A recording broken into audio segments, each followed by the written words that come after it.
Oke, halo sahabat semua, apa kabar? Semoga semua dalam keadaan sehat ya. Jadi balik lagi di channel YouTube saya, Sena Andiana.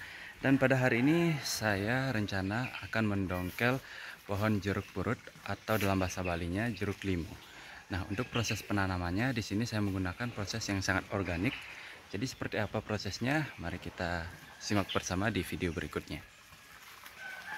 Nah, jadi ini dia pohon jeruk purut atau bahasa Balinya itu jeruk lemu yang sudah saya dongkel. Nah, kebetulan mohon maaf untuk proses pendongkelannya saya tidak tayangkan karena cukup rumit dan lama. Nah, kemudian ini adalah hasil dari dongkelan dan ada beberapa akar yang putus karena tidak bisa saya jangkau. Nah, ini kebetulan sudah saya bersihkan.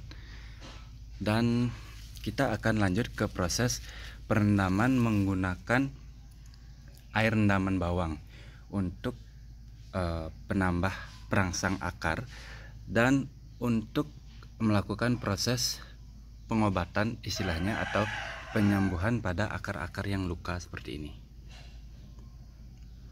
Oke, jadi kita lanjut. Setelah itu kita masuk ke proses perendaman. Nah, untuk proses perendaman saya menggunakan air rendaman bawang sebagai perangsang akarnya. Nah, perlu kita ketahui bersama, pada dasarnya setiap tanaman memiliki hormon perangsang akar sendiri yang secara alami dihasilkan oleh bagian tanaman yang masih muda, seperti pada bagian ujung akar atau ujung batang. Namun, hormon-hormon tersebut tersedia dalam jumlah yang kecil atau sedikit pada tanaman, sehingga diperlukan hormon perangsang akar tambahan untuk mempercepat pertumbuhan tersebut. Nah, dalam hal ini bawang sangat cocok sekali digunakan karena bawang memiliki atau mengandung vitamin B1 atau tiamin dan alisin yang berguna untuk pertumbuhan tunas. Oke, jadi kita tunggu proses perendamannya hingga besok pagi. Nah, jadi seperti inilah proses perendamannya. Ini saya rendam selama semalam karena saya dongkel pada sore hari. Nah, bisa dilihat ini saya gunakan cara yang sangat organik karena saya menggunakan air rendaman bawang sebagai perangsang akarnya. Nah, jadi fungsi perendaman ini adalah untuk penyerapan lebih banyak air ke dalam batang. Jadi sebelum pohon ditanam di dalam pot dengan medianya, tanaman sudah memiliki cadangan air yang cukup di batang untuk dapat memaksimalkan proses penyembuhannya atau penumbuhan akarnya. Nah, setelah proses perendaman dan sebelum masuk ke proses penanaman, yang harus kita perhatikan adalah mengangkat bagian ini atau menggantung tanaman seperti ini sehingga airnya itu bisa kita tiriskan. Jadi kita tunggu selama 1 jam agar air bawang ini meresap ke celah-celah akar atau ke celah-celah pada bagian luka atau bekas potongan di akar seperti ini. Nah, ini. Nah, jadi kita tunggu selama sejam, kemudian kita lanjut ke proses penanaman.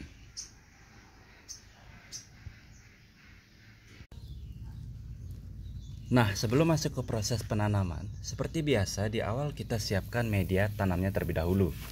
Dan untuk media tanam di awal, saya hanya menggunakan tanah dan sekam saja. Dan sengaja belum mencampur dengan kotoran hewan terlebih dahulu untuk menghindari adanya mikroba yang dapat merusak bekas luka pada akar dan memicu terjadinya busuk akar. Jadi untuk lebih amannya, saya gunakan tanah dan sekam untuk masa penyembuhan akar. Setelah dirasa tanaman bisa berkembang, di saat itulah saya menambah kotoran hewan sebagai nutrisi tambahannya. Nah, jadi kita lanjut ke proses akhir, yaitu proses penanaman.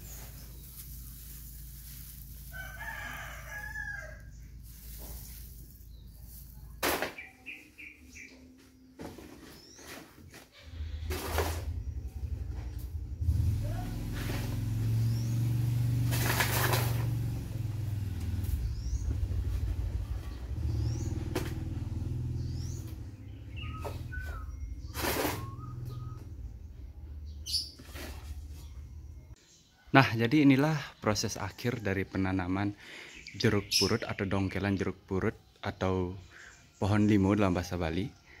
Nah, di sini saya menggunakan planter bag ukuran besar. Oke. Dan yang harus diperhatikan adalah kita harus membuat patok seperti ini dan pastikan untuk dongkelannya itu tidak ada goncangan. Karena apa? Karena ketika banyaknya goncangan itu juga mempengaruhi dongkelan pada tanaman itu akan mati. Dan yang terpenting untuk air bawang ini jangan dibuang. Ini kita gunakan untuk menyiram. Oke, jadi ini juga membantu nanti untuk proses penyembuhan akarnya.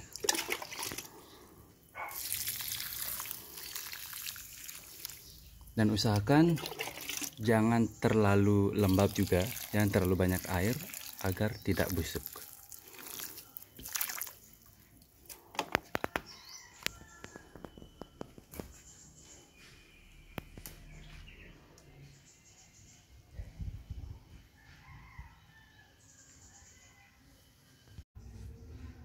Nah, jadi itu dia proses dari penanaman dongkelan jeruk purut atau dalam bahasa Bali jeruk limu yang saya lakukan dengan cara organik.